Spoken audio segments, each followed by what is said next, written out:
I want to start by addressing the greasy elephant in the room. My hair is not wet from a shower, in fact, quite the opposite. Hygiene is a thing of the past in Tampa right now. This is just thick, caked on layers of grease and filth.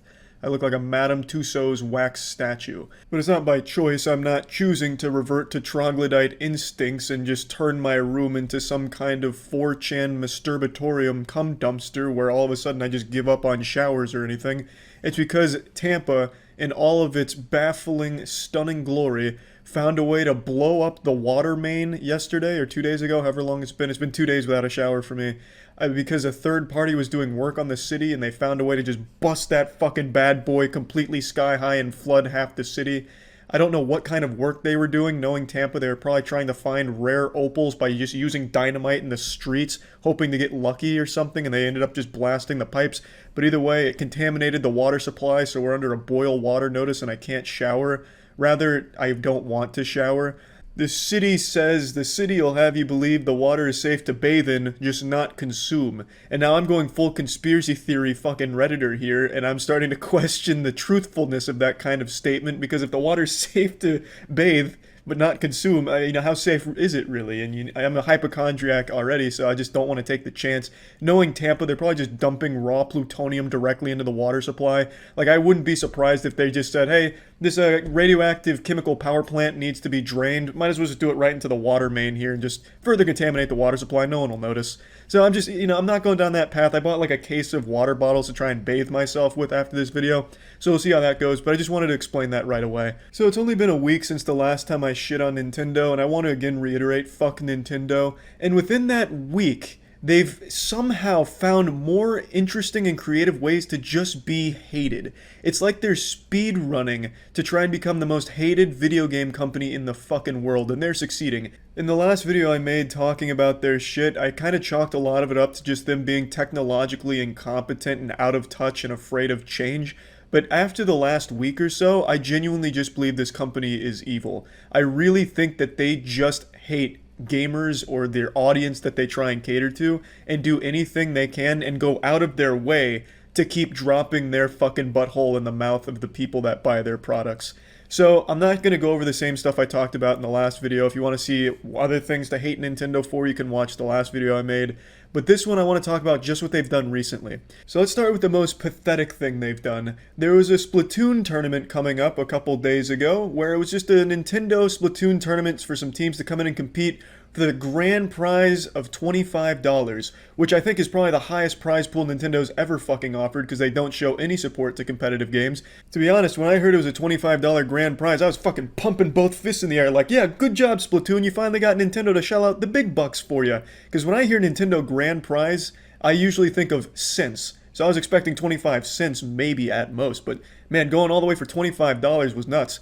And keep in mind, it's not actually 25 real world dollars. They were offering $25 worth of store credit to Nintendo service, baby. That's almost like 3 months worth of their awful online service where you get to play with dial-up connection. I mean, hey, it's a fucking great deal. Nintendo's crushing it. They hate the word competitive in regards to their games. They hate it.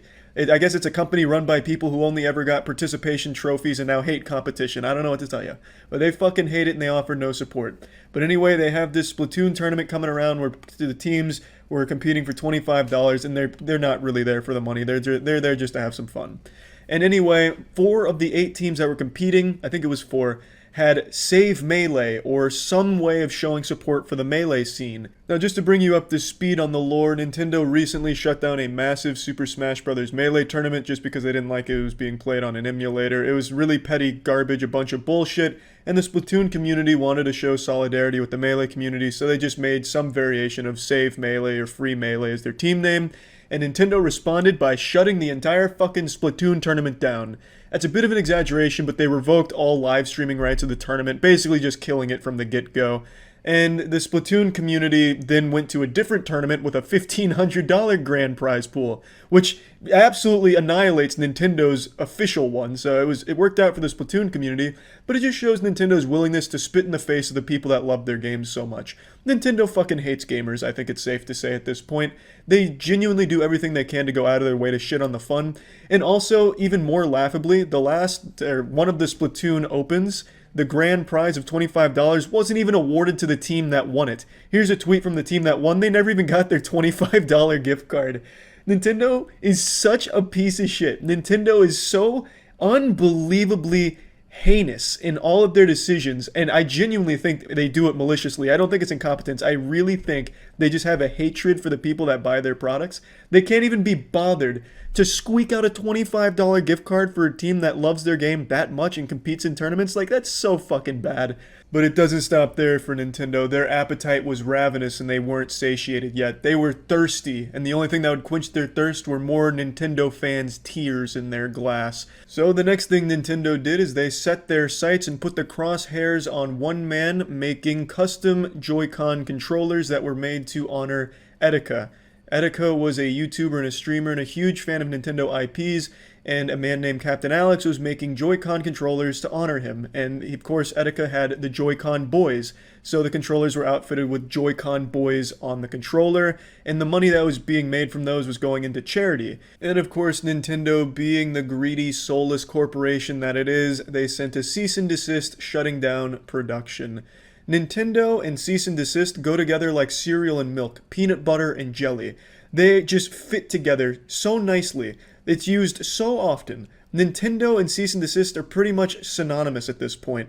Like, from now on, if you get a cease and desist, you can just call it getting Nintendo'd by this point. They cease and desist anybody.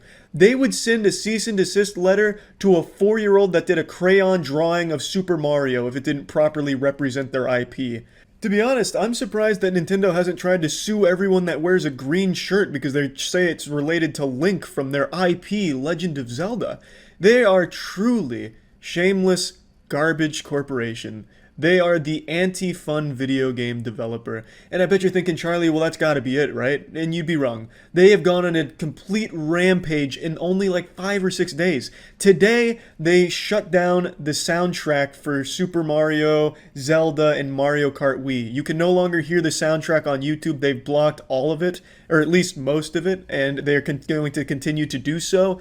It is now forbidden music, because it's Nintendo's music. There's a few more things I was reading about in regards to how they would strong-arm Twitch into not allowing certain things to be broadcast, but I feel like a lot of those aren't 100% confirmed, so I'm not going to touch on it, and I don't even need to. I think it's pretty clear Nintendo doesn't care for the people that buy their games. In fact, I go a step further and say that they genuinely fucking hate them. I don't think that's a stretch to say. I really don't.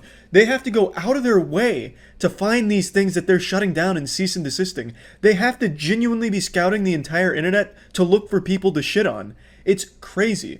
Now, I've already started my protest of Nintendo. I didn't buy Age of Hyrule Calamity, Chlamydia Warriors, whatever the fuck it was called. I already forgot. The Age of Hyrule Warriors Calamity, whatever. Because fuck Nintendo. I've never seen a company be so open with how much they don't like the communities that play their games. It's wild. They're not just out of touch. They're downright attacking the people that play their shit. If they're not playing it in the Nintendo-sanctioned way, then Nintendo's gonna try and have your ass thrown in jail. It's a terrible company. It's horrible shit. Horrible, horrible shit, really. Fuck Nintendo. That's about it. See ya. I feel like there's no company that hates its own user base more than Nintendo. It feels like every decision they make outside of game development decisions is always so bafflingly evil for no reason. It feels like they go out of their way to spit in the face of the people that play their games. You know how, like, the Heart Attack Grill, you get spanked by your waitress if you don't finish all your food? That's Nintendo. They spank you for just wanting to enjoy the games they produce. There's just a laundry list of awful things Nintendo does for seemingly no good reason. Like, for 20 years now, they've been locked in a war against the Smash Brothers community, just going full scorched earth and randomly shutting down grassroots tournaments left and right for 20 years, even though it's just a gathering of people playing their game at a high level. Like, that's not hurting anyone.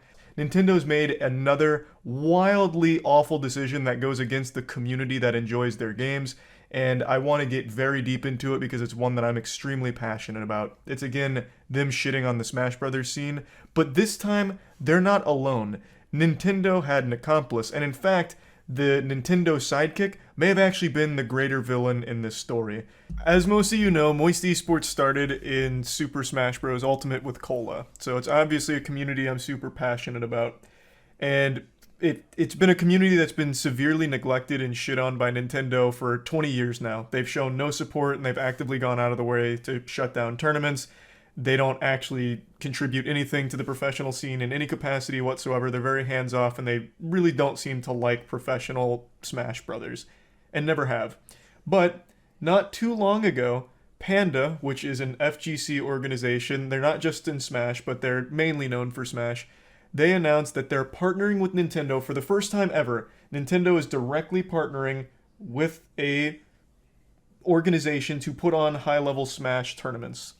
Everyone was excited, everyone was celebrating, like, holy shit, Nintendo's finally getting involved. It looks like they're finally going to support the professional Smash scene. This is amazing. I was one of those people. I thought that was super hype. I thought that was great for the scene.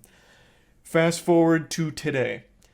There is something called the Smash World Tour, which is a labor of love put on by the community, mainly VGBC, Video Game Boot Camp, and it's reaching its conclusion. The Smash World Tour is by far the biggest Smash tournament that has ever happened, like circuit-wise. So the Smash World Tour is what people have been competing for an entire year. It's about to wrap up, and right before Thanksgiving, the day before Thanksgiving, VGBC gets a notice from Nintendo that they have to shut it all down. They get a cease and desist. A classic Nintendo maneuver. They basically invented cease and desist. They would cease and desist a fucking 4-year-old's birthday party if you had a Mario plushie there. They are ruthless. So at the very end, our players, for example, already had flights ready for Smash World Tour here. Like, everyone was fully in. Like, everyone thought it was still happening. Everyone on the organizer side also thought so as well, until the day before Thanksgiving, they said, nope, no siree, because Nintendo refuses to allow, like, grassroots tournaments or anything like that. Yet, this came out from VGBC, where it is revealed that the Smash World Tour did have the nod from Nintendo. While they didn't officially license it or get behind it in official capacity, they were in direct communication the entire time with Smash World Tour. They were talking directly to Nintendo. They had their blessing, albeit not a fully licensed blessing, but they had their permission to run that while they also ran the Panda Cup, which is their official one in conjunction with Panda. And then out of nowhere, they got this. They got absolutely fucking slapped. They had to shut it down. So they made the announcement today that the Smash World Tour it's dead. And then they have this in here, which seems to be that it was a Panda decision, not so much a Nintendo decision to do this. While Nintendo is obviously at fault, this paints a picture of the head of Panda, his name's Alan, wanting kind of like a monopoly on Smash. Since now he works directly with Nintendo, it seems like he wanted to strong-arm himself to being the only official tournament, and all of the other ones he was trying to scare and intimidate and threaten with shutdown. So I wanted to read this with all of you, because it's bad. It's a terrible look. This is a terrible look if all of this is true. And it seems like it is because one of the BTS Beyond the Summit TOs, one of the head TOs, came out to confirm that what was said in here is accurate about Alan, Panda, the head of Panda, being an absolute supervillain here. So it's looking like there's a lot of evidence to point to this being like an honest explanation for how the Smash World Tour ended up going from being okay by Nintendo standards to being wiped on the fucking pavement, like actually curb stomped. So I just wanted to read this and then go over it a bit more. That's kind of like the cliff notes to speedrun the lore on how we got here. It's an absolute shame because the Smash World Tour is just, it was an incredible thing. Highest prize pool for the whole circuit, the biggest circuit ever done. It's international, so they had talent from all across the world competing, and it was finally going to wrap up in a massive, extremely fun way. And then all of this happened. Fucking tragedy. So here. Around the same time, Panda Cup began heavily recruiting events for their circuit. The CEO continued to tell organizers we would be getting shut down shortly, and also added that any events that participated in the Panda Cup would not be allowed to be on the Smash World Tour. This exclusivity surprised us not only because of our Nintendo conversations regarding coexisting, but also because we were not exclusive. And even back in January, we told organizers that they could be on both with zero issues from us. This is in reference to the Smash World Tour. Smash World Tour said that, hey, You can be part of our circuit and also be anywhere else you want to be. Totally fine. Very pro-community. Panda, not so much. At first, Panda targeted events that were not on the Smash World Tour, including those who did not join because of the aforementioned warnings. A few of those events had broadcast deals with popular tournament broadcasters like Beyond the Summit, and the CEO of Panda wanted broadcasting rights to be included as part of the deal of these events joining the Panda Cup. Most of the events refused to break their contracts, so Panda approached Beyond the Summit directly to try and get the rights released. BTS had very little motivation to give up the broadcasting rights for free, so they declined to get involved, causing the CEO of Panda to escalate things quickly, and we were told that he made a variety of threats to Beyond the Summit, including shutting down their entire Smash organization in 2023 if they didn't eventually join Panda Cup.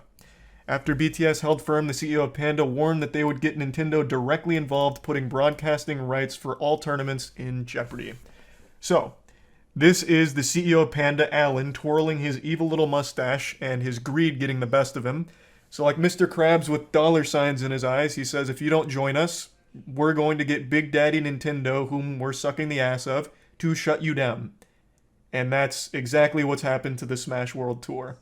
Now, this does call into question, will all grassroots big tournaments now face the wrath of Panda and Nintendo? Are they going to bully every single grassroots one?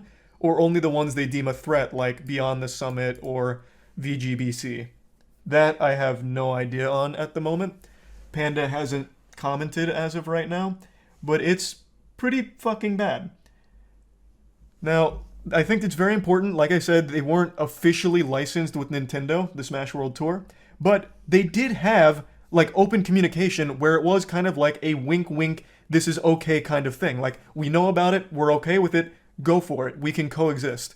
But only one of them was officially licensed by Nintendo, and they never had a problem until it seemed like Alan had a problem. So, absolutely tragic for the community. No, like, there is a big fuck Nintendo thing here, because if they would just fucking support the community besides just going with, like, the Panda Mafia, this would have never been an issue. This would have legitimately never been an issue to begin with. But because they're so deeply in bed with Panda now, I guess Alan's whispering in their ear about, like, his competition that he's not happy with. At least that's how it reads.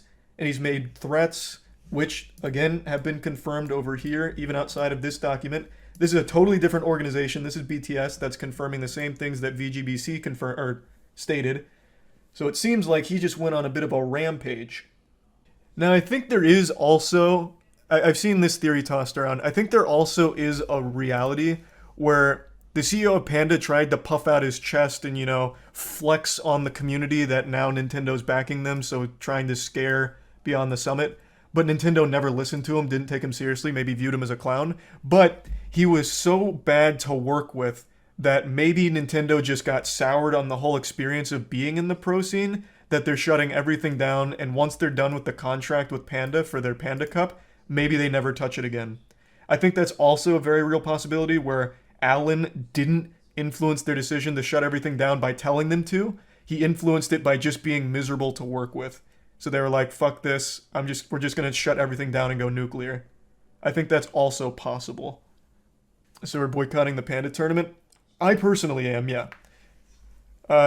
One other thing that I just learned about from the subreddit, I think it was Leffen that brought it to light, and Moki also confirmed, when you got invited to the Panda Cup, you had to sign an exclusivity contract confirming that you will be going. That you absolutely will be going. So they made you sign a contract commitment. Hate to say it, but players should find a new game in esports org to stop supporting the Nintendo. Yeah, I've seen that take as well. It's not even a bad take. Like, it is so hard to defend Smash at the pro scene, at like pro level, when Nintendo can just freely do this and openly does it pretty often.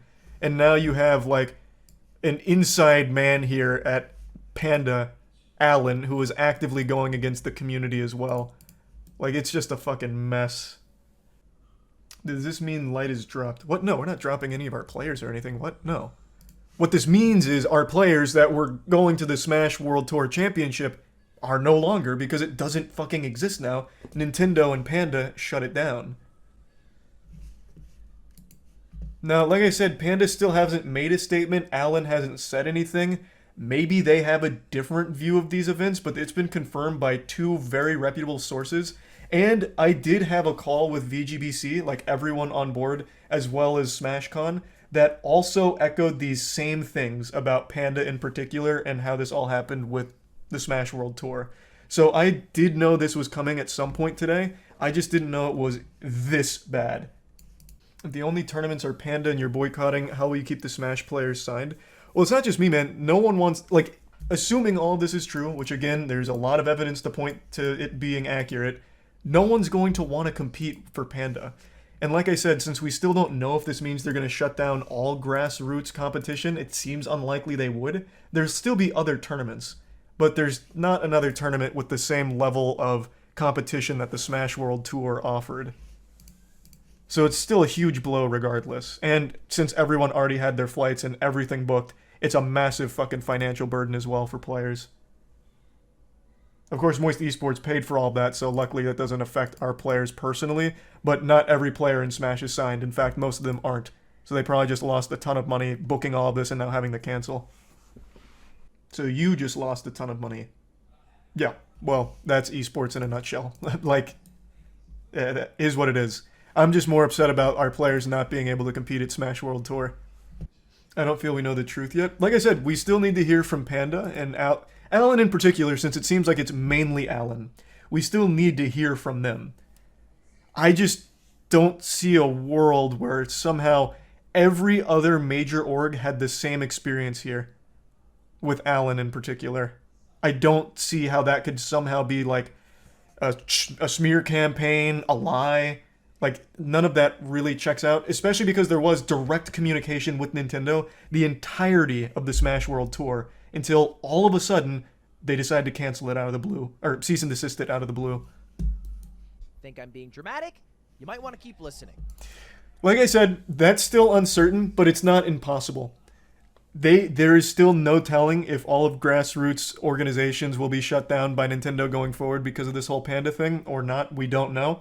But it is possible. It is very possible.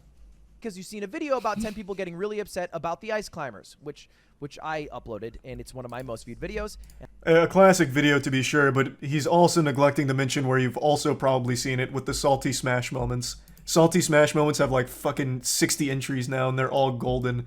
I still think Smash Rage is some of the best in all of gaming. It's so huge. It's such a massive explosion, and it's always enjoyable.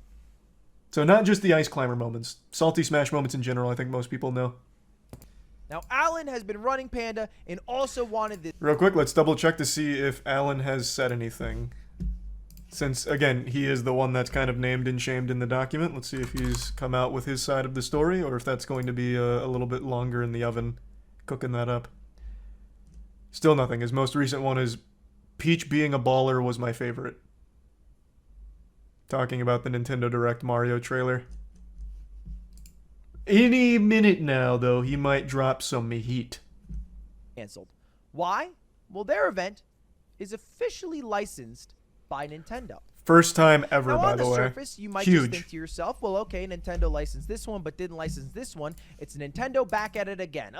They just don't understand the community, and they decided to go with one event, even though they should have gone with both.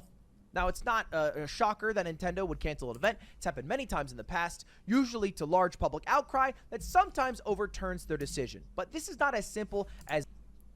Wait, when has that ever happened? When they canceled Big House, there was a massive uproar, and I don't think they ever overturned that, did they? Wait, when has Nintendo ever overturned their decision in the history? Evo 2013 is the last time they overturned their decision. Almost 10 years ago? Holy shit. I'm just surprised it's ever happened even once. And the way it's worked for 20 years is that we have kind of just run tournaments and done our own thing and got no help from Nintendo. And Nintendo makes games and movies with Chris Pratt and does their own thing, and we don't mix. That's not true. They mix sometimes, but always negatively. They will usually just step in and say, don't do that. We're shutting you down right before it starts. Like, instead of shutting something down at the inception of it, they wait till it's about to happen. It seems so mean, like almost done on purpose. Like, they will wait for like the week before the event is supposed to happen and be like, actually, we changed our mind. You guys can suck our fucking nuts on it. Shut it down. No, really, shut it down. But recently, Nintendo has been getting into the habit of approving events, licensing events, like the Panda Cup. Now, people were a little nervous about that because they thought, well, okay, maybe this is a bad thing because if they're licensing events, what will happen to the events that aren't licensed? Are those events going to suddenly get canceled? No, we thought back in the day when we were young and naive. True. But I am guilty of that as well. I really thought so. Yes. Any event that's not licensed by Nintendo might just get outright canceled. And, well, apparently, what was happening is Alan, the CEO and co-founder of Panda, was going around to different tournaments that were meant to be a part of the circuit, different regional organizers, and saying, hey, just so you guys know, you guys are organizing an event, and it's supposed to be part of the Smash World Tour. I would not personally do that because that event is going to get shut down, and they're not going to come back in 2020. God, such a rat. Such a fucking rat. Which is kind of a weird thing to do. And those Nintendo directs or execs reminded them that Nintendo is not shutting down anything unless it infringes on IP with game mods. And that for those that are unaware, that was the main reason they shut down Big House, because it's Slippy. Slippy is a mod on an emulator, and they were very upset about that. It's to play Melee on an emulator, so that way it's like actual great netcode with rollback. Nintendo wasn't having it, so they shut it down and blamed game mods. But in this case, it's just playing the actual fucking game. It's just like actually playing the base fucking game, normally all above board, by the numbers, by the books. So they couldn't fall back on that, and they're just straight shutting it down because looks like Alan doesn't want competition and wants a monopoly on tournament hosting. Panda players are all coming out as blindsided. Well, obviously the players had no fucking say-so. They didn't know Alan was going rogue behind the scenes like some kind of espionage agent trying to sabotage the community from the inside. Like, how the fuck would any of the players know that? Clearly, all the players are on the community's side. They didn't have any hand in Alan making these outrageously stupid decisions here. The CEO of Panda escalated things and made a variety of threats to be on the summit, including threatening to shut down their entire Smash operation in 2023 if they did not join the Panda Cup. Beyond the Summit held firm. They said, fuck that shit. The CEO of Panda warned them. Great move from Beyond the Nintendo Summit. Involved. My dad works at Nintendo, says Alan. He will seriously mess your shit up if you don't work with us. You have to be my friend. And the person at Nintendo directly told them those times are over. Yep. A bold statement. There is no longer a way to run Smash events unless they are licensed by Nintendo directly. It's not 100% confirmed. Like I said, that's not like put in the books. It's not etched in the tablets of time yet.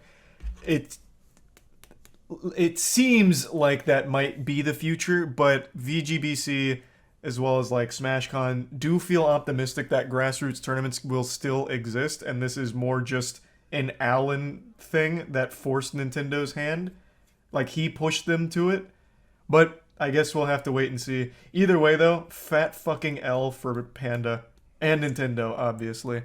But Ludwig hasn't mentioned it yet. I mentioned it. I'll mention it again. It's not like Smash World Tour was doing this without Nintendo knowing. Like, this was even beyond the normal understanding of, we'll do this and look the other way. Nintendo was aware this was happening and gave them, like, the okay that your Smash World Tour can coexist with our Panda Cup.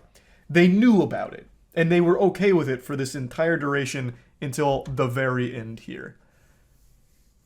You think Nintendo will say something? Absolutely fucking not, but Panda will have to. Panda will say something. Nintendo will never once address this in the entire history of the fucking company's career, or lifetime. They never do, never will, but Panda's going to absolutely have to. Panda is an FGC-based organization that is such a tight-knit community. Even if you don't play Smash, all of their Panda players are going to be questioning if staying with them is the right move for optics, because the FGC is just so intertwined with each other. So Panda's going to have to. Nintendo never will. I am very curious to see what Panda says. Be surprised. You might be surprised. They just might if it's this big. I just don't think so. I don't see any world where Nintendo addresses something like this. Nintendo addresses an impersonation account that tweeted out a picture of Mario giving them the finger. But they won't address like actual things like this. Did they ever say anything about the Big House uproar? Because that was a big one. That had a whole lot of community pushback. A whole lot of community outrage. I don't think they ever said anything.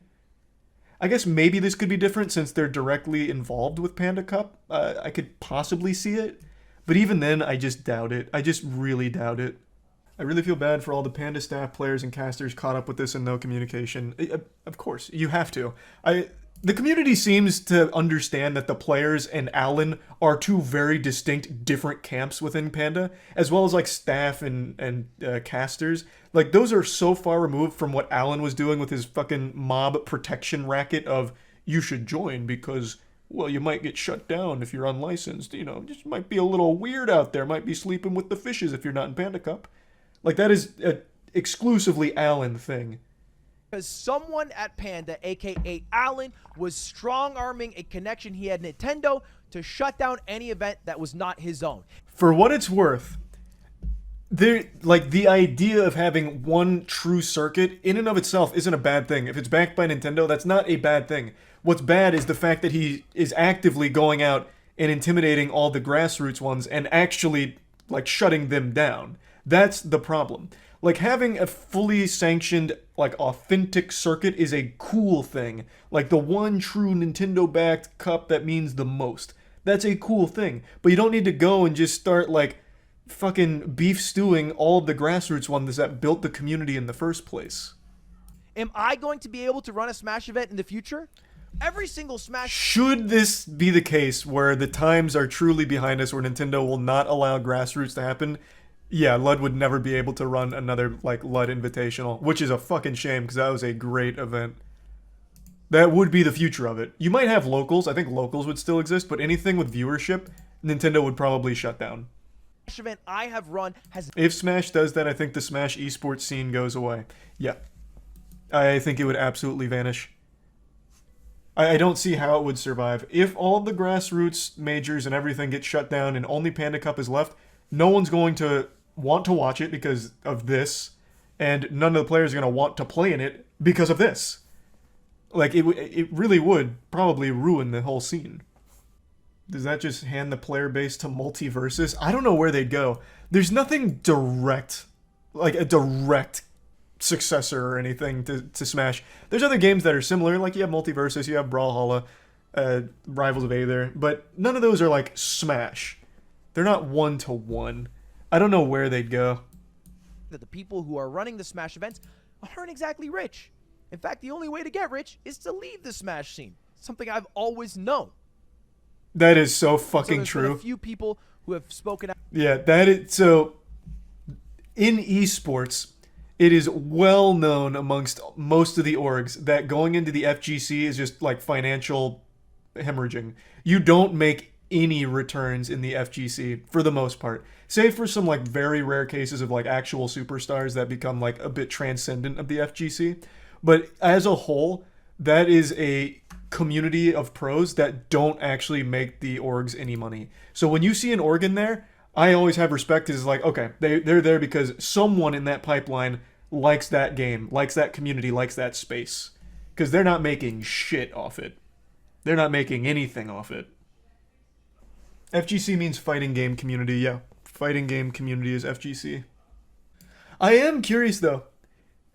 Where do you make that hoopla? In 2013, Twitter wasn't nearly as big.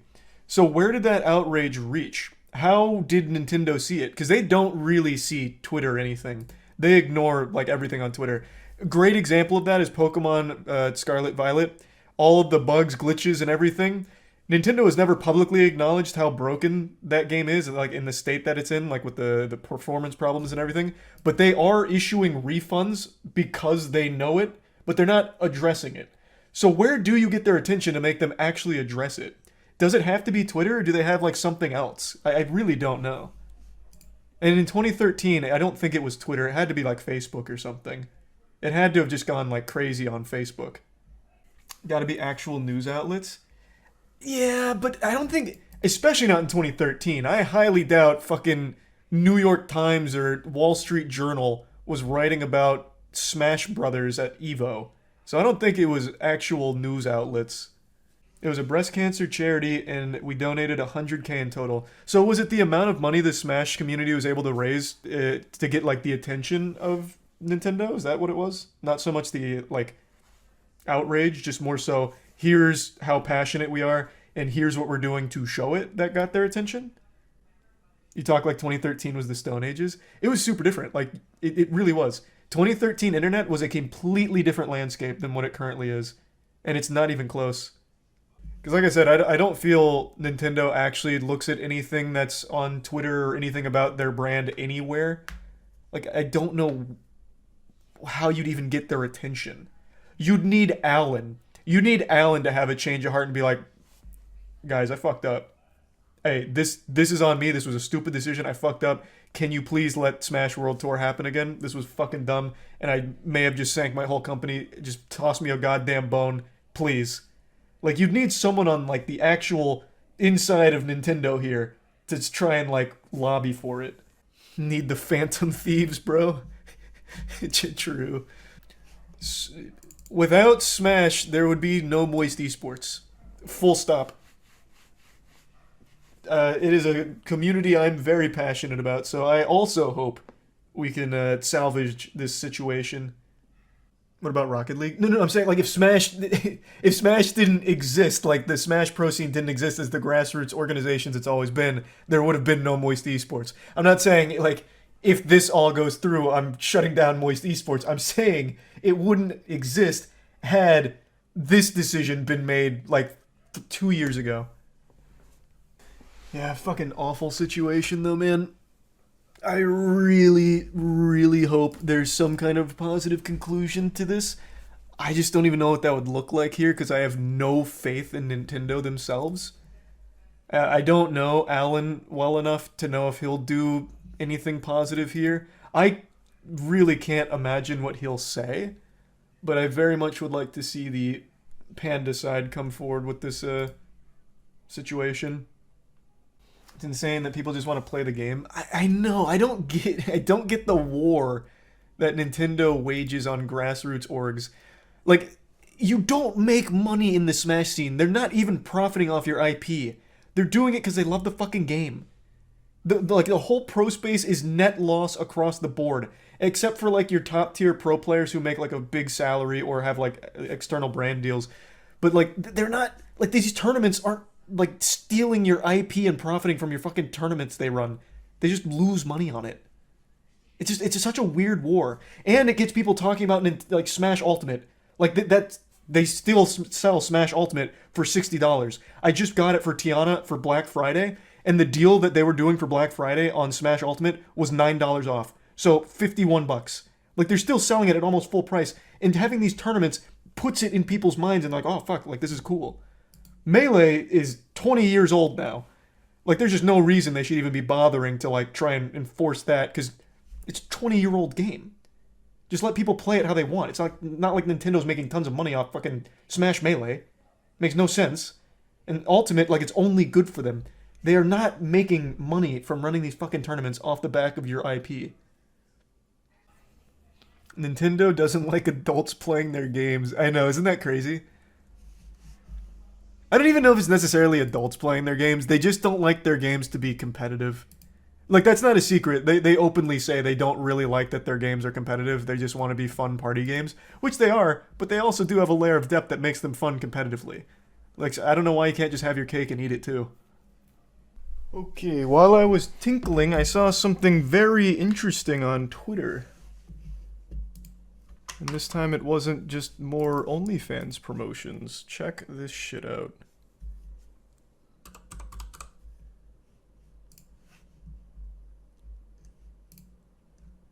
Now, it comes from a source I legitimately couldn't have less faith in being reliable, but this is still something worth noting. So according to Kotaku, they said after giving the same deep consideration we apply to any potential partner, this is a spokesperson for Nintendo, which I don't think that exists to begin with, but I digress. We were unable to come to an agreement with Smash World Tour for a full circuit in 2023. Nintendo did not request any changes to or cancellation of remaining events in 2022, including the 2022 championship event, considering the negative impact on the players who are already planning to participate. So they are claiming, the spokesperson that is, that Nintendo did not cancel Smash World Tour. I don't really know if I believe that, though. Would that then mean it was somehow all Alan who then told the Nintendo rep that isn't this guy to tell Smash World Tour to cancel it, and Nintendo themselves had no clue? I don't really know what this means. This is Kotaku. I think they are extraordinarily unreliable in very, very many situations. But this is worth keeping in the back of the mind. I would be far more inclined to trust the Smash World Tour statement since they'd been in direct contact with Nintendo for so long. And this is a Kotaku source, nameless spokesperson. I guess in like the most generous of interpretations of this information, what could be happening is Nintendo backpedaling and like, no, we didn't want them to cancel it. They can still do it for sure, please. That's possible, I guess, but I even find that much to be unlikely. What's going to happen to the players sponsored by VG Bootcamp like AMSA? VG Bootcamp's not going away. They've lost the Smash World Tour, and also Glitch Double Down are also canceled, but it's not like that whole company is folding or anything. Like, they're not dead. I guess he thought people would think his claims have authority and never question it. I guess. I have no idea. He's a bit cranky. Do I think there'll be an apology video? No. I don't know Alan super well. My guess, though, based on this behavior, he's going to come out with something like the truth, or it's time you know what really happened, and use all kinds of deflectionary techniques to placate all of this. That's my guess. I don't think he's going to own up to it or take any responsibility or shed any real light on the situation. 2 minutes ago, a short follow-up regarding Nintendo's response. Okay, so this is fucking fresh. Here. It is about the Kotaku thing we just pulled up. Didn't expect to address this, but Nintendo's response via Kotaku has been brought to our attention, and that's what I already showed. We're unsure why they're taking this angle, especially in light of the greater statement and all that it contains. And then here's the original statement. We received this statement in writing from Nintendo shortly after our call. It is Nintendo's expectation that an approved license be secured in order to operate any commercial activity featuring Nintendo IP. It is also expected to secure such a license well in advance of any public announcement. After further review, we found that Smash World Tour has not met these expectations around health and safety guidelines and has not adhered to our internal partner guidelines. Nintendo will not be able to grant a license for Smash World Tour 2022 or any Smash World Tour activity in 2023. To be clear, we did not even submit an application for 2023. The application was for 2022. Nintendo, including all 2023 activity, was an addition we were not even expecting. In our call that accompanied this statement, we asked multiple times if we'd be able to continue to operate without a license as we had in years past with the same unofficial understanding with Nintendo. We were told point blank that those times are over. They followed up the call with their statement in writing again, confirming the 2022 championship and 2023 activity were in the exact same boat. I trust that far more than the Kotaku source. If they want to take this stance, though, then how about Nintendo tomorrow come out and say, actually, there was a misunderstanding. Smash World Tour Championships should continue as planned. And then they just reschedule the date. I'm sure players, while they will have lost a lot of money, will appreciate the chance to continue to compete at that level in that tournament. If this really is how they feel. But this, I think, is absolute nonsense, considering this is what Nintendo's actual stance was during their conversation. Do you think it's them backtracking after the pushback? No, I think this is just blatantly lying. Like, I think whoever they talk to here has no fucking clue what they're talking about.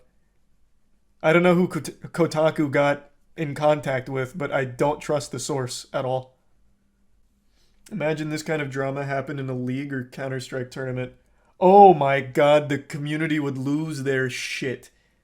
If it happened in Counter-Strike in particular, Counter-Strike has like a tournament every hour. If all of a sudden Valve's like, actually, we're going to step in, but we're only doing one major a year. So all the other ones, get that shit out of here. We're gonna do the one Valve major a year, and all of the other ones illegal. That'd be the end. That'd just be the end. I'm just gonna get this out of the way right now. My voice sounds like a chain smoker who swallowed a bag of rocks, and there's not much I can do about it. But there's something I really want to talk about today. Nobody hates Nintendo fans more than Nintendo themselves. Every year, sometimes multiple times a year, Nintendo will lash out and just attack YouTubers who make videos about their games, like the biggest fans. And if they're not attacking YouTubers, they're attacking grassroots tournaments. It's foul. Nintendo has some kind of grudge against people that like their products. They view them as enemies, like terrorists. How dare you enjoy our products this much that you're willing to make content or have tournaments around them? We're putting the kibosh on it. And that's exactly what they've done again to a massive YouTuber named Penguinz0. Oh my god. What the fuck? Nintendo even sent an assassin after me with Io here with that jump scare. Jesus. That was terrifying. It's good to see you though, Io. You heard me talking about Nintendo and just wanted to come in and chime in on how shitty they are. I respect it. Yesterday, Penguinz0 posted this video where he talked about how Nintendo is not only taking down a ton of his content, mainly Breath of the Wild, but also striking his channel for it. For those that don't know, there's a couple different levels of severity here, a couple different DEFCONs you can go through on YouTube, where one of them is a video gets claimed by someone, which means they then take all of the AdSense. Another level is they block it and take it down, but you don't get a strike, you just no longer have the video up. And then the third most extreme level, this is when the air raid sirens are sounding, going nuclear, striking a channel, which takes down the video and issues a strike to the channel, which is debilitating. And if you get 3 strikes, you lose your whole channel, it just fucking vanishes. And this is usually supposed to be reserved for the most egregious of offenses, just severe violations of the rules, like you're trying to punish Dirty Dan for getting a little crazy on the platform, then that's when the strikes were supposed to be used. It's because it's basically like capital punishment here on the platform. But Nintendo uses this willy-nilly. They're very loosey-goosey with issuing strikes. This is their first strategy. They don't reach out or try to play nice. They immediately just start rolling around in the pig pen and spitting and shitting on anyone who's covered their content, it seems.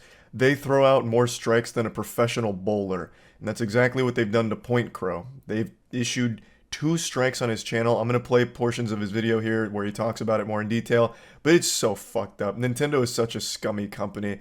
I cover all of their L's because I love their products, but I hate their company. I think they're still learning what an email is. They don't know what video content even means. The internet is this mysterious boogeyman to them. They don't fucking get it.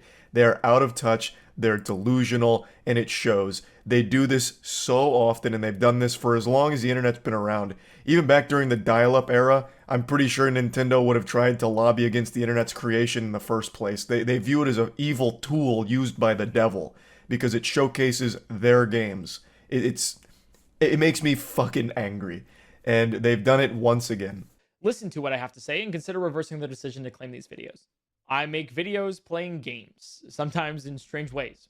But for today, it's important for you to know that on occasion, I modify the games I play and explore what happens when the game mechanics are a little different. I have never encouraged piracy of Nintendo's games. The mods that I've commissioned are not being sold, and all of the code is custom, meaning that they are free of Nintendo assets. Penguinz0 explains that the purpose of the video is to hopefully get Nintendo's attention to the issue and reverse their decision. Something Nintendo's never done in the entire fucking company's history, I'm pretty sure. I don't think they've ever listened to anyone ever, not even like their own kids. Like, there is no one Nintendo listens to, and I don't think they've ever walked back a decision ever. If they even loosely heard from the community, Nintendo Online wouldn't be such an embarrassing pile of dog shit that you have to pay for, which is still just an absolute war crime to even be charging for how bad that service is. But anyway, I'd love to be wrong here and someone at Nintendo actually has internet access and watches this video and has a heart like, oh wow, yeah, maybe this was overkill. But I just don't see that happening, though I would, again, love to be pleasantly surprised. Penguinz0 lays out that he makes videos and does a lot of content on Nintendo games, and in some of that content he mods them. He modifies the games to be goofier, and the content is fire. So he needed to explain that when he modifies the games, he's not encouraging piracy, he's not stealing anything from Nintendo, it's all custom, and it is in line with their own content policy that they themselves published. On April 6th, 1 week ago, Nintendo decided to block all 4 videos that I put up on YouTube playing the multiplayer mod. I appealed their decision, as I'm very much in line with their content guideline policies. We'll go over that in a moment. Nintendo then escalated and issued a copyright strike against my YouTube channel. Not once, but twice. Rather than bundle the videos all into one copyright strike, Nintendo issued a copyright strike for one video, and then bundled the other 3 into another strike. That's deliberately evil. That's malicious. They could have bundled them all together for one strike, which would have still been an absolute load of fucking horseradish, but they decided to go even a step further to the dark side and divide them in order to issue multiple strikes. That's so fucked up, but a very classic Nintendo move. Just another huge L from this company. Deliberately putting my channel in danger, but not taking it down completely. I was able to get an email address for Nintendo and sent a message asking that we discuss what's going on and try to reach an amicable resolution that would make both parties happy. I heard nothing back so far. Here's that email if you would like to read it. Like I said, I'm pretty sure Nintendo has cobwebs on their email address. I don't think they know how to log in. Maybe they forgot the password. Maybe they just forgot it existed. Point Crow does have a legal team giving him advice here, and I think he's handling it in all of the right ways, but Nintendo is just completely unresponsive to anything from anybody. Like, you could actually have fucking Joe Biden send them some kind of presidential message or whatever, and if it doesn't get there by carrier pigeon, they're not getting it regardless. Again, I've said this before, but you would have better luck reaching Nintendo if you wrote your message on a rock and threw it outside of your window right now. They'd stand a better chance of seeing that than anything else, like a fucking email or anything. They truly just don't give a shit. So the next day, Nintendo claimed 24 more of my videos from my channels. Most of them are modded content. A lot of them are Breath of the Wild. But not all of them are. This is key. They also claimed videos containing footage from Super Mario Odyssey, the Pokemon series, and Wii Sports Resort from my channel. The most surprising one, though, was a claim from one of my first videos back in 2019, marrying Sidon and a bookshelf to create Hyrule's first car. It's just a regular, vanilla gameplay video of Breath of the Wild. The belief I and many others had going into this video, seeing what he posted on Twitter, was that the reason they're striking these videos and taking down this Breath of the Wild content is because their upcoming game, Tears of the Kingdom, is right around the corner, and for some reason now they're going around fucking feeding knuckle sandwiches to anyone who's made Breath of the Wild videos, I guess. And they've always had a real thorn in their side about modding. That's just a rock in their shoe that makes them very upset that people mod their games in order to have more fun with them. They don't recognize that the people modding those games are literally their biggest fans and making a ton of content around it, which only helps spread the game further in a positive way. Point Crow's mods weren't malicious, he wasn't selling them or anything like that, and as you can see from what he just showed, it's not like they were only claiming modded videos. That video from 2019 is just vanilla gameplay. It's not fucking modded out the wazoo or anything. They just very much viewed him as some kind of like bad guy and started blasting him as hard as they could. They fucking claimed the vanilla gameplay video of Breath of the Wild. That is so far into degeneracy. It's nuts. And the cat's out of the bag here. It's clearly not Tears of the Kingdom motivated because they also hit other videos from him that were on completely different games. These takedowns aren't exclusive to my channel either. Over the course of the next couple days, Nintendo is taking down videos from other channels as well. Croton, another very prominent YouTuber, has had at least 10 live streams and 2 videos removed. Importantly, one of those videos is simply a challenge video, detailing how the game would be played if the player decided to explore Zelda with certain restrictions the player has imposed on themselves. These takedowns may have started with modded content, but they have spiraled into something else entirely. Yeah, they've spiraled into lunacy here.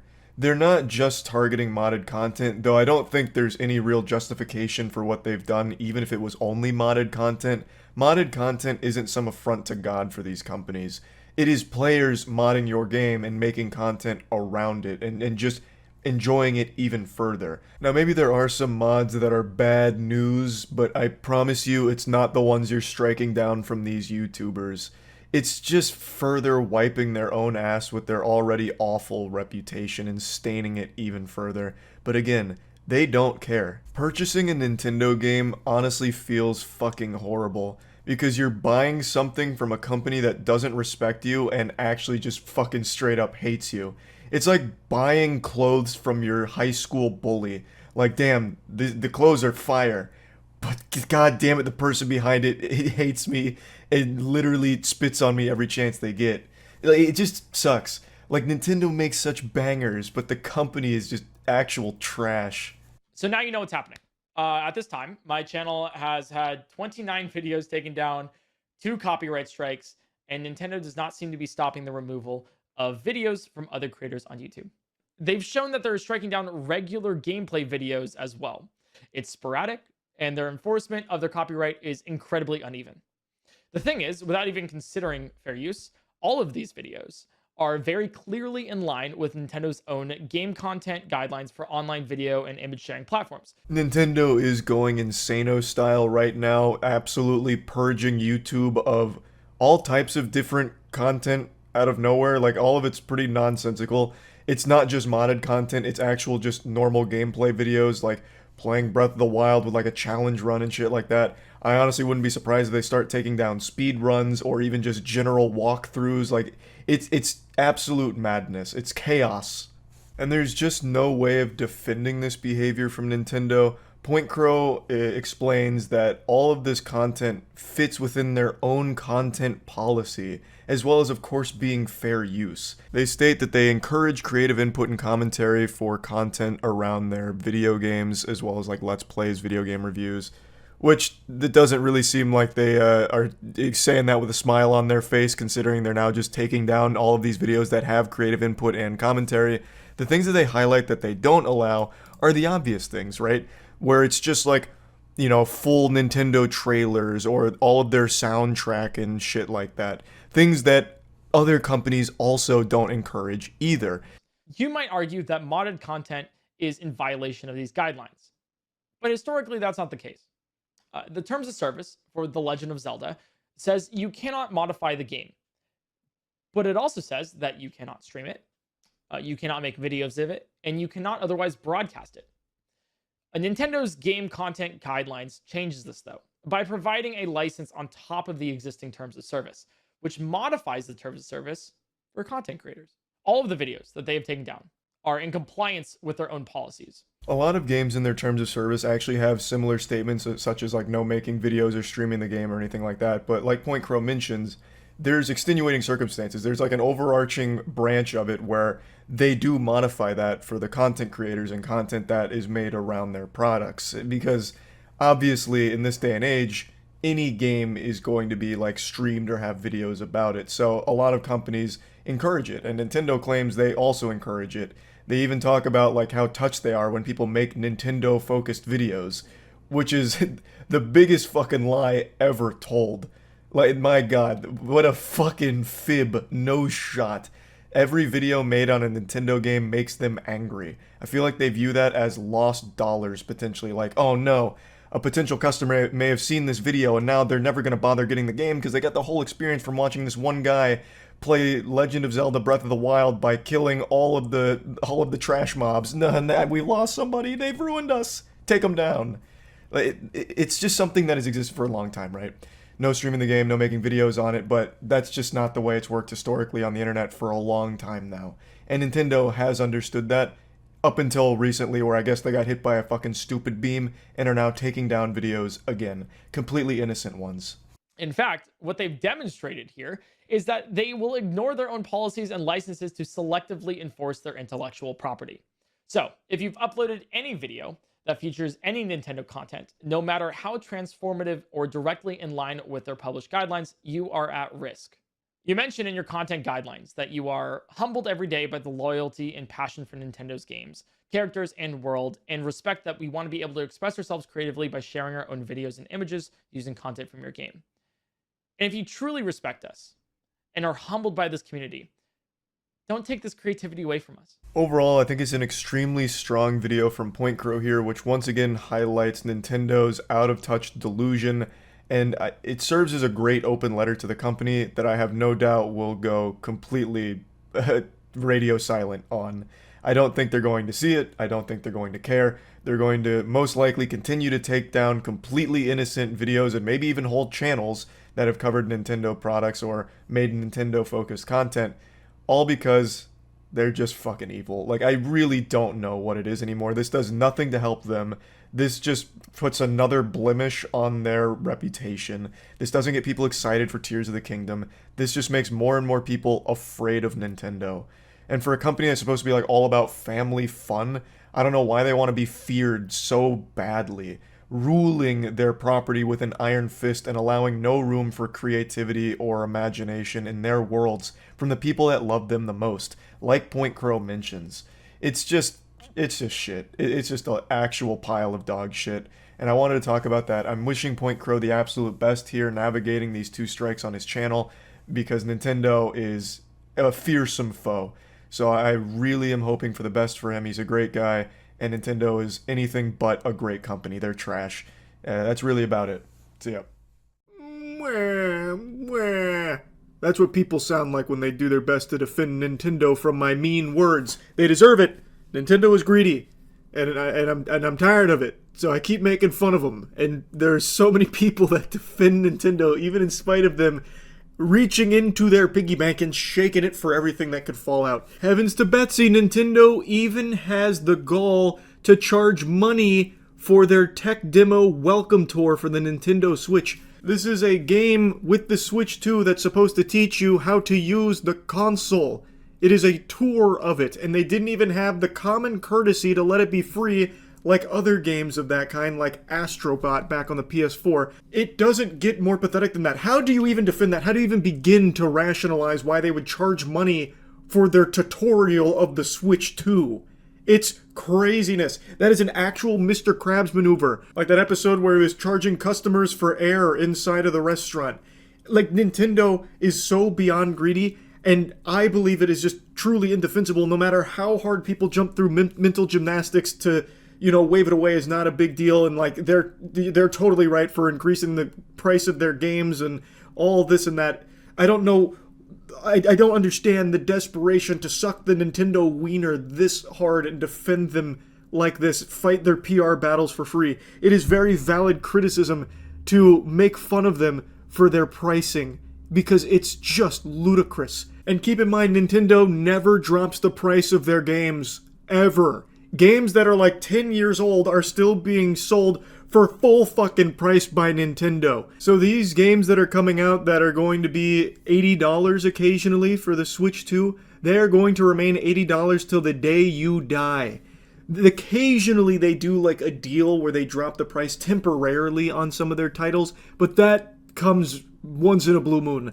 You are more likely to see Halley's Comet again than you are to see a Nintendo price drop on one of their properties for any meaningful length of time. And they charge out the wazoo for every single fucking thing that they can possibly even imagine. Like game chat in their games is a paid service, which means since it's a paid service, your C buttons are going to be locked behind a paywall. If you don't pay for it, those buttons on your controller aren't even going to work. It's ridiculous. Their game chat is also just reskin Discord, but with technology that's ancient compared to modern Discord. So I'm just going to show you clips from today's Yap session on Nintendo where we're going over Doug Bowser's most recent interview, and they showed more from game chat. It looks so laggy and so old, it is insulting they would even consider charging for it. And in this interview, Doug Bowser gives no good reasons why they increased the price of the games.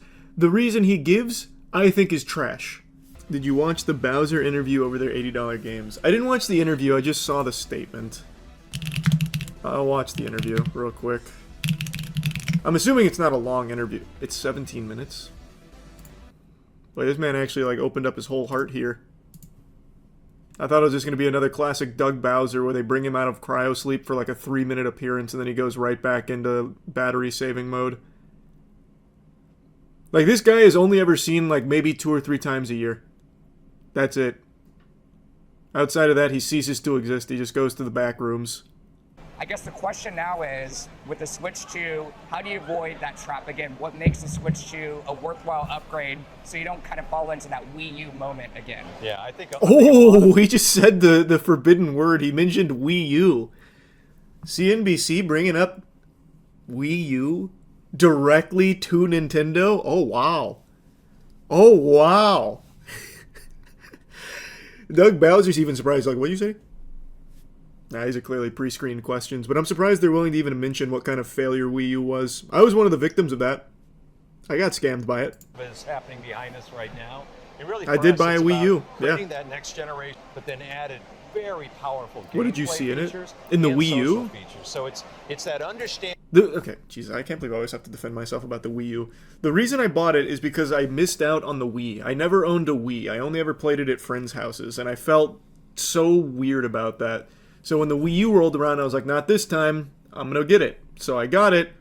Turns out I was weird now because I was the only one with a Wii U. But without the Wii U, I would have never created Big Moist, because the name Big Moist came from the Wii U. I bought it, I then brought it to my dorm, and we used it as a communal Wii U for Mario Kart. And I made the name Big Moist on it. So, while the console was a scam, 100% that shit was ass, got some good memories from it. And then there's the CPU and GPU processing power that allows for much deeper game development, and I think an ability to bring even more developers onto the platform. And then laid on top of that is the social features that we haven't talked about. Don't you dare. Game chat. Don't you dare. Feature that lays on top of any game that you play. With the push of one button, seamlessly you can connect with your friends, you can chat with them via audio. Doug, you've made Discord. Doug, don't you dare try and use that as some kind of justification for crazy price increases. Well, you see, we invented this thing called chat. Now listen, bear with me. I know it sounds like a ludicrous idea, but what if when you played games, you could talk to your friends while doing it? Hey, people criticized Isaac Newton with gravity. Trust me here. Just stick with me. Stick with me. It's ridiculous. Like I'm glad it's finally coming. Like, it's cool, I guess, but the way they hype this up is ridiculous to me. You have literally just copied Discord's homework 5 or 6 years ago. Oh yeah, and you have to pay for it. That's right, and you have to pay for it. Forgot about that. It's not even like a free thing.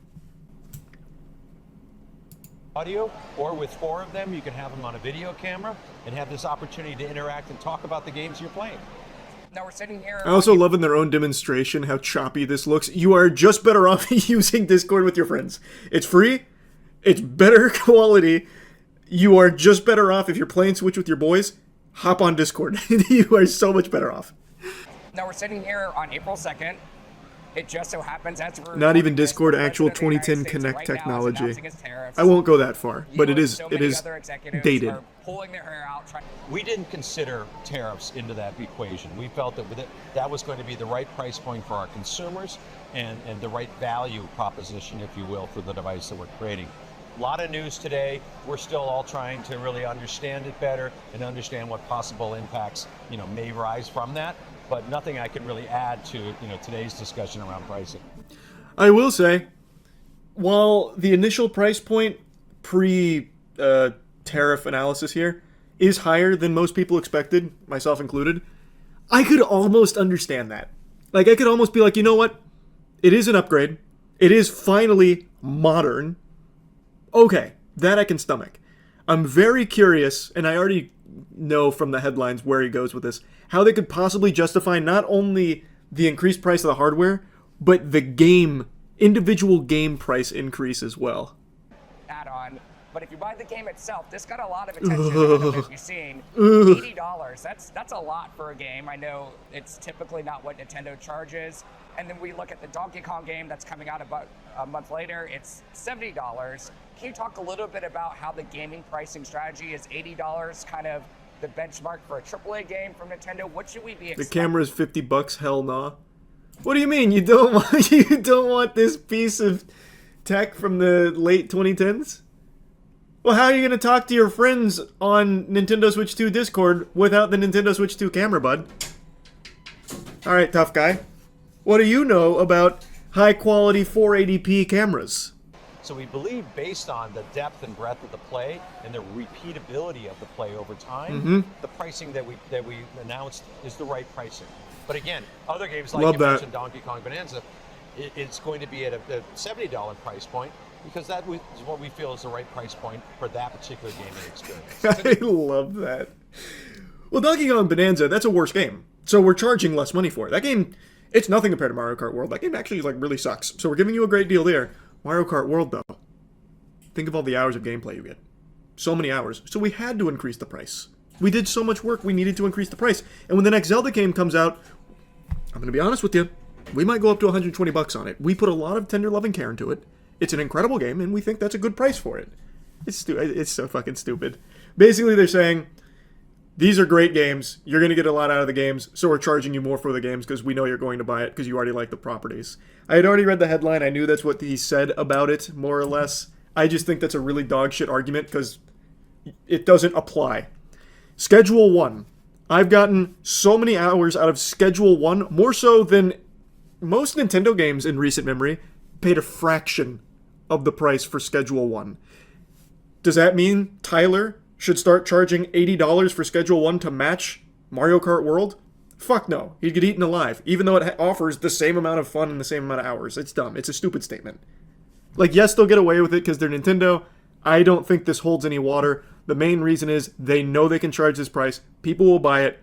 There's not going to be any kind of, like, boycott. Nintendo Switch 2 will still sell. All the games will still sell. So they can do it. So why not squeeze some more money out of the consumer? That's the core. That is, at its core, why they're doing it.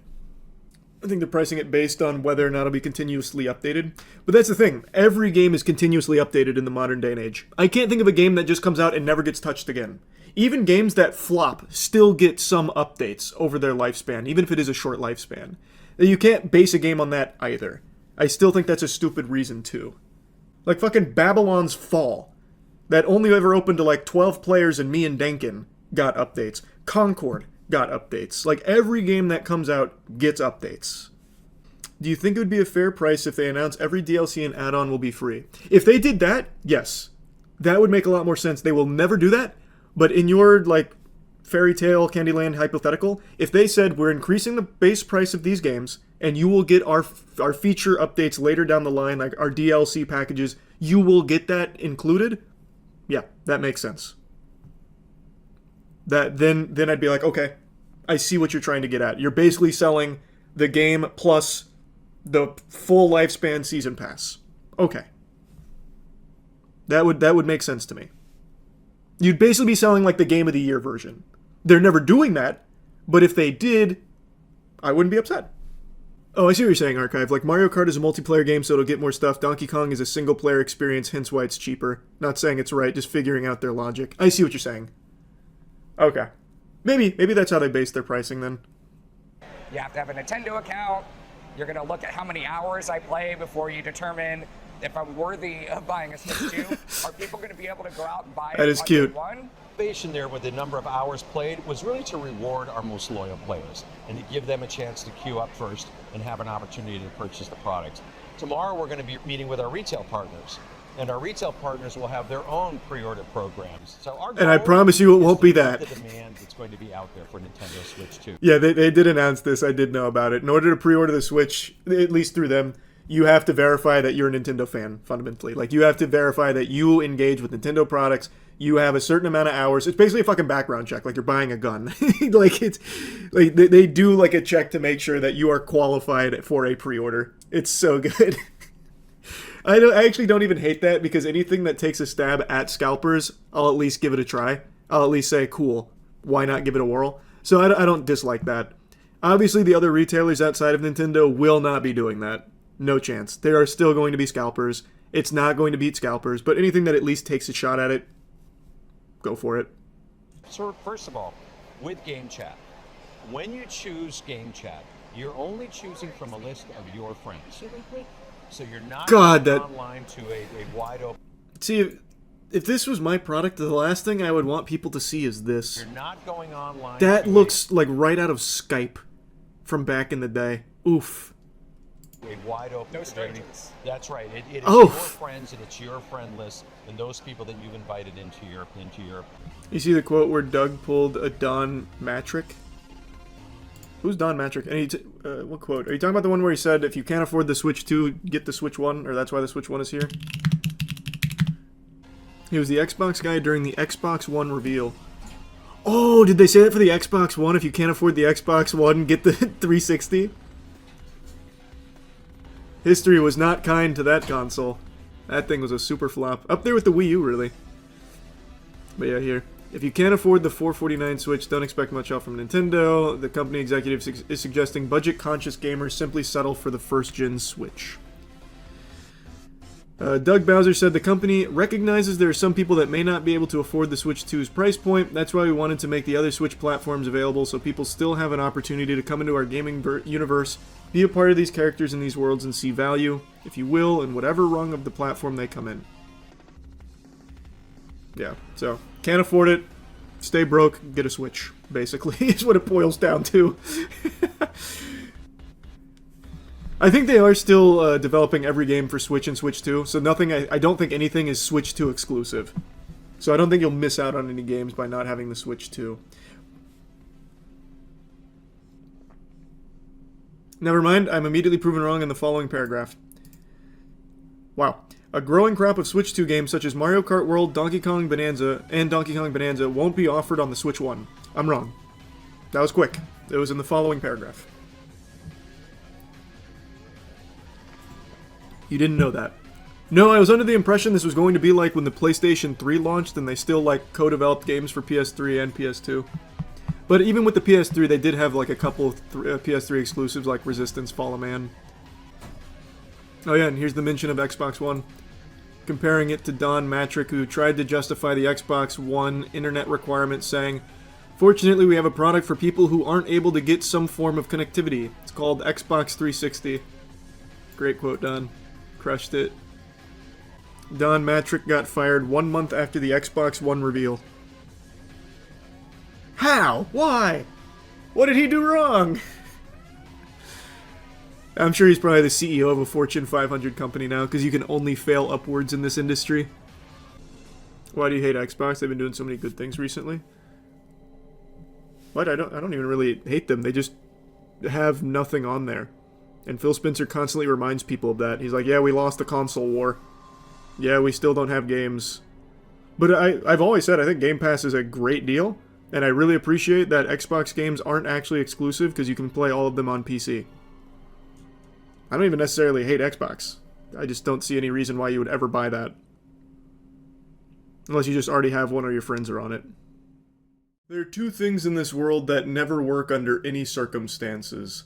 The McDonald's ice cream machines, and gaming boycotts. Gamers have an insatiable appetite to consume. To reject that urge goes against their very nature. Anytime something shiny comes out, you can bet your sweet bippy it will be purchased and played, no matter how vocal people are about abstaining from it and not buying it. Like, the most notable being Modern Warfare 2, there was a big hoopla and a huge movement about boycotting Modern Warfare 2, and then if you went into, like, the Steam group from the big boycott organization, almost every single person in there was currently online on launch day playing the game.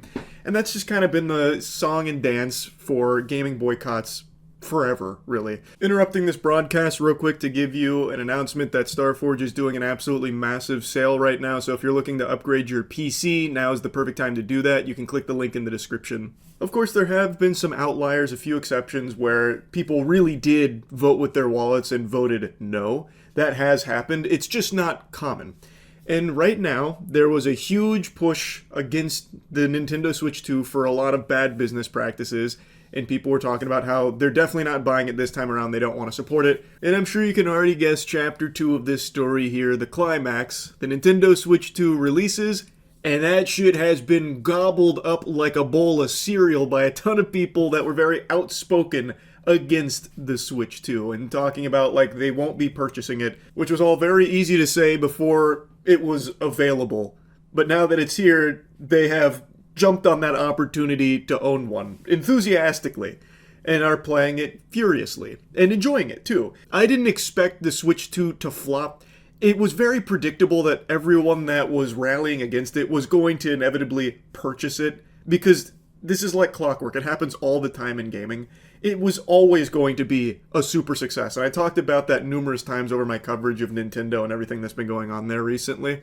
So I'm not surprised, that I'm not angry or anything either. I just find it very silly. And unfortunately, it's putting me in a pickle where a lot of people think I'm going to cave and buy a Switch 2 any day now. Because I'm sure a lot of you know I'm not the biggest Nintendo enthusiast in recent years, with a lot of their behavior against the community that loves their games, as well as their litigious nature of going after things that they believe is some kind of threat, like Pow World, and really overreaching there, mind you.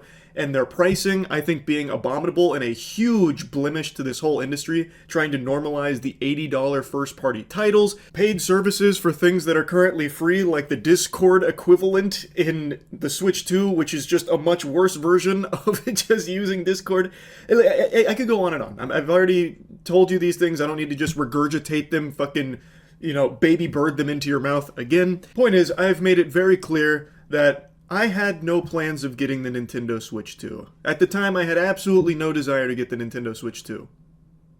And I still don't. I still didn't buy a Nintendo Switch 2, and I don't even have, the slightest semblance, not even, the one molecule in my being is tempted to buy the Switch 2. And that's not even because I'm someone that, calls for a boycott of Nintendo or anything. I really don't care. There's a lot of people that bought it, they're really enjoying it, and a lot of people are reporting that it's a great console, and I'm very happy that they're having fun with it. At the end of the day, that's the most important part. So it doesn't bother me whatsoever. I have never once tried to, shout out a rallying cry to stand up to Nintendo. If you want to buy it, and you're having fun with it, all power to you. I'm just not in that camp. I've never tried to be a boycott Barry here, trying to get people to not buy the Switch 2. All I've been doing is just talking about things that I personally don't agree with the way Nintendo's been doing things over the last couple of years. But if people want to get it, I think that's great, and have fun doing that. I've seen some really cool videos, too, from, the midnight launches. It felt very nostalgic, because I remember being a kid going to, midnight launches for Gears of War 2, for example. And the clips I've seen really do remind me of that. That's a very fun thing to see happen again. Dashi and Corey Kenshin were apparently at one of the midnight launches, and they were dancing and having fun, and everyone was having a great time for the Switch 2 launch. I'm not trying to drop trousers and plant my ass on the fun here. I am not the fun police trying to sound the alarm. I encourage it, and I'm glad so many people are enjoying it. I'm just not someone that is getting the Switch 2 for a variety of different reasons. Now, even if it wasn't Nintendo's business practices that I had such an issue with, the launch catalog also just isn't really super appealing to me, personally. Looking at the Switch 2's drop just isn't exciting. It's mainly games I've already played before. In fact, it is almost exclusively games I've played before, except for the new Mario Kart game. So, I don't really need to just pay full price for games I've already experienced just to experience them again on the Switch 2. That doesn't make me, salivate and want to sink my teeth into it. And I'm not so excited about the new Mario Kart that I need to go out there right now and buy the system to experience it. But that's just me and my size small underpants here. That's not going to be a one-size-fits-all for everyone else. Maybe there are people out there that didn't play these games and want to experience them on the Switch too. They want to have the handheld capabilities. That's totally fine. And you bought the system so that way you can play them for the first time, or you're a huge Mario Kart fan and this was a system seller for you. Again, all power to you. It's just, for me personally, I won't be getting it. Because of so many people that were outspoken now buying the Switch 2, I'm getting lumped into that group for some reason about, any day now Charles is going to buy it because he was trying so hard to push against Nintendo and try and get everyone else to do that with him. I wasn't. Yes, I was pushing hard against Nintendo because it's a company that produces games that are really near and dear to my boners. I fucking love so many Nintendo games. If you watch the video I just made on my top 50, a good chunk of those are Nintendo property. They make bangers, games that absolutely slap. But the company itself, I think, is outright, brutal. They are absolutely brutal. And I just wish that wasn't the case, and it makes me upset. And I don't have any desire to support that. But, again, That's just me. I'm not trying to get other people to do that as well. Again, the most important thing is that you're having fun, and if this is something you really want to get and you're enjoying it, that's great. I'm having fun not getting it. So, I am not your enemy, Nintendo Switch 2 fans. And I certainly don't think any less of anyone that did get a Switch 2. It's really not that deep. I'm not fighting a war here. It's just one personal Neanderthal's decision to not buy the Switch 2 for a variety of different reasons that maybe don't matter to you at all. They just matter to me. That's it. So I'm not getting the Switch 2. I have no plans on it anytime soon. Will I consider it in the future? Maybe. You know, if Nintendo starts to work more with the community as opposed to against them, sure, I could definitely see myself getting a Switch 2 down the line to try and encourage that direction as opposed to the direction they've been going down for the last few years. Absolutely. It's not like I have some unreasonable, irrational, blind hatred of Nintendo as a company and will refuse to support them forever. Not at all. I would much rather be talking about Nintendo W's as opposed to L's. I would like to see them be more community focused and more enthusiastic about like gaming in general as opposed to trying to figure out ways of nickel and diming more and more, like getting more juice for the squeeze out of consumers' wallets for their products. That's all. That's literally it. So if we can get to a point where Nintendo starts going more in that direction, I'll be just as happy as anyone. You'll see me dancing about Nintendo Switch 2 and all that if we can get to that point. But right now, we're not there. Maybe we never get there. Who really knows? Hopefully at some point it does, but currently, and at least for the foreseeable future, I won't be getting the Switch 2, but I don't expect anyone else to follow that. I want you to do what you'd like to do. So that's really about it. It's not that deep, I don't think. That's it. See ya.